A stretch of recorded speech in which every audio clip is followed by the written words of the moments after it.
आवाज जनता की। EBC, OBC, दलित, महादलित, ये सारी सोच नेता प्रतिपक्ष की हो सकती है।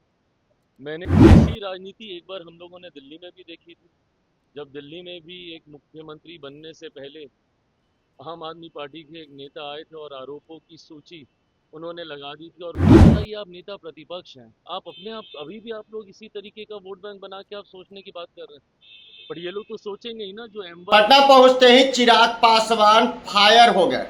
आखिर किस पर भाई? प्रशांत किशोर पर, तमाम तरह के बयानों पर। तो चलिए आपको जरा विस्तार से बताते हैं।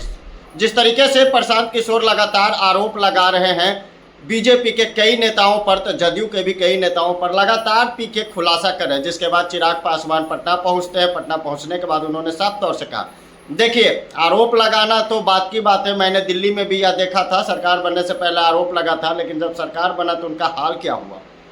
पर पीके पर भी जमकर बोले। उन्होंने साफ तौर से कहा कि अशोक चौधरी के बारे में बोल रहे हैं, उन्हें सब कुछ पता कर लेना चाहिए। वहीं बिहार के डिप्टी सीएम सम्राट चौधरी के बारे में तो उन्होंने साफ तौर से कहा या व्यक्तिगत है भाई, देखा जाएगा। लेकिन पीके के खुलासे से एनडीए में खलबली।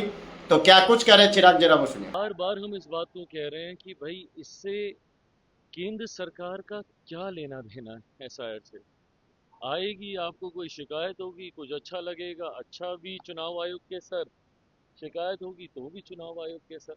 बट हाँ, ये अपेक्षित भी आ जाएगी, देखते हैं उसमें क्या रहता है। ईबीसी को वोट का देखा है, वो सामने और कह रहे हैं कि ईबीसी वोट बैंक एनडीए के तो पहले वोट बैंक को समझते थे, लेकिन अब वोट बैंक से वो पावर बैंक का बन गया है, यूज किया है। देखिए, ईबीसी, ओबीसी, दलित, महादलित, ये सारी सोच नेता प्रतिपक्ष की हो सकती है। मैंने आज तक कभी किसी बिहारी को ना ईबीसी समझा, ना ओबीसी समझा, ना दलित समझा, ना महादलित समझा, ना अगड़ा समझा, ना पिछड़ा समझा, ना हिंदू समझा, ना मुस्लिम समझा। मेरे लिए बिहारी बिहारी है। मैं बात करूंगा तो 14 करोड़ बिहारियों की बात करूंगा, बिहार फर्स्ट की बात करूंगा, बिहारी फर्स्ट की बात करूंगा। और यही सोच ने बिहार को बर्बाद किया।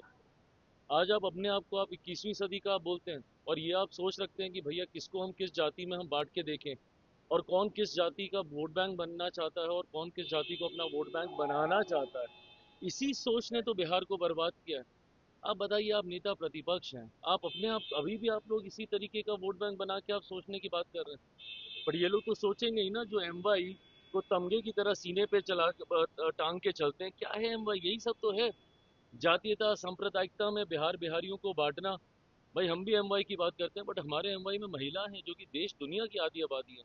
हमारे वाई में युवा हैं जो कि देश की, हमारे बिहार की सबसे बड़ी आबादी है। ऐसे में जब ऐसे लोग भी और यंगस्टर्स से भी अगर हम लोग यही उम्मीद करें कि भैया वो भी जाति में बांटकर वोट बैंक की बात करेंगे, तो पिछले 50 साल जैसे बिहार के गए, अगले 50 साल फिर ऐसे ही जाएंगे।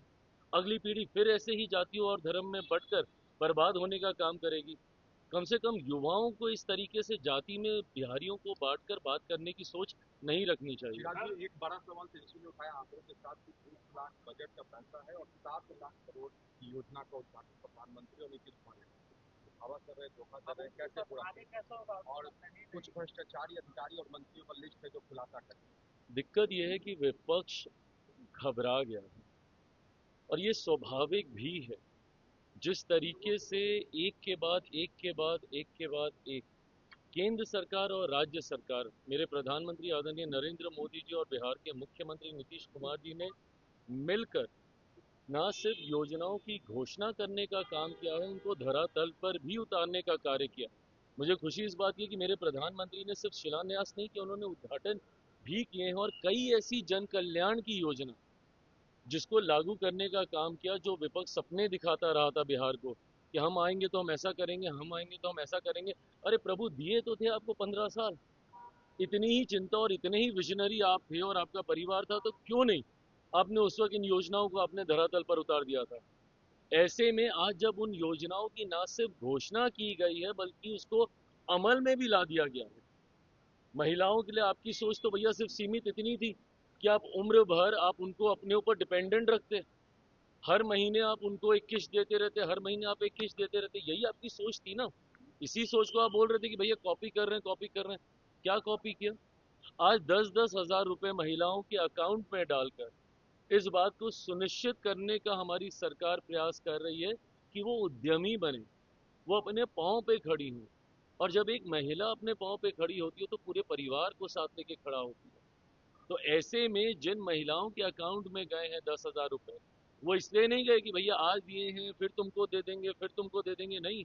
आप एक प्रोजेक्ट तैयार कीजिए, आप जिस भी व्यवसाय में आप जाना चाहती हैं आप उसके लिए आप कार्य कीजिए, इनिशियल रिपोर्ट सबमिट कीजिए और उसके बाद 2 लाख रुपए की और राशि आपको दी जाएगी ताकि आप उसको पूरी तरीके से आप स्थापित कर सकें।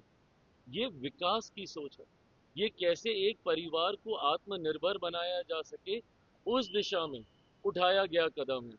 और स्वाभाविक है भैया, ये ऐसे कदम हैं जो सीधा गरीब कल्याण की योजनाओं को सशक्त करते हैं, महिलाओं को सशक्त करते हैं, परिवारों को सशक्त करते हैं।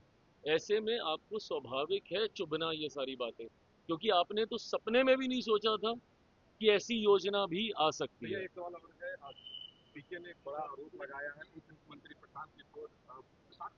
सम्राट चौधरी पर, और उन्होंने कहा कि शिल्पी गौतम हत्याकांड में वो भी आरोपी है। डिप्टी सीएम पर एक बड़ा डिप्टी सीएम पे एक बड़ा देखिए आरोप है। प्रशांत जी एक के बाद एक के बाद एक के बाद एक कई आरोप पे आरोप लगा रहे हैं। ये सही मायनों में कुछ तथ्यों के साथ वो जानकारी साझा कर रहे हैं या सिर्फ आरोप लगा रहे हैं। मैं मानता हूं कि ये तमाम बातें जांच का विषय हैं। ऐसी राजनीति एक बार हम लोगों ने दिल्ली में भी देखी थी, जब दिल्ली में भी एक मुख्यमंत्री बनने से पहले आम आदमी पार्टी के एक नेता आए थे और आरोपों की सूची उन्होंने लगा दी थी, और उसके बाद जब उनके पास वक्त आया कि उस सूची पे वो कुछ कार्रवाई कर सके तो उन्होंने एकदम खामोशी साध ली थी। मुझे नहीं पता किन तथ्यों के साथ प्रशांत जी इन बातों को सामने रख रहे हैं। मैं मानता हूं कि जिन जिन के ऊपर आरोप लगाए गए हैं वो पूरी तरीके से सक्षम हैं अपना पक्ष रखने के लिए। उनमें से कुछ नेता ने बहुत प्रमुखता से मानहानि का दावा भी किया है, और भी जो स्पष्टीकरण की जरूरत पड़ेगी समय समय पर ये आरोप लगाएंगे, वो जवाब देंगे, दूध का दूध पानी का पानी अपने आप होगा। Thank you.